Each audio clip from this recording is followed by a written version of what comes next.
My name is Alison Chapman. I'm a professor of English at the University of Victoria. My research specialism is 19th century literature and culture, especially Victorian poetry and the digital humanities as well. Recently, my research has focused on placing Victorian poetry at the centre of Victorian life, researching the poems that most Victorians read, which were in periodicals, newspapers and magazines, and most especially discovering new writers, especially women who published anonymously or pseudonymously, and finding ways to think about more famous authors afresh. I think it's a great moment in our history to make historical documents from the past, such as the most read Victorian poems, newly accessible to Canadians.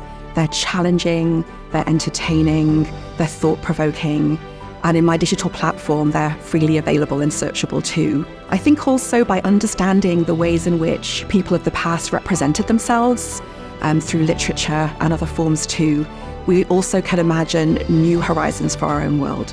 It's deeply thrilling to recover unjustly forgotten writers, especially women writers and working class writers as well, often using historical data that's newly on the internet, such as census information and birth and death records. So in our data set, we have almost 16,000 poems, 4,000 poets, that many of these poems reveal Victorian poetry to be incredibly globally connected, politically and socially engaged. And I find that really exciting. In fact, I think you could say that Victorian poetry might be Britain's most successful 19th century export.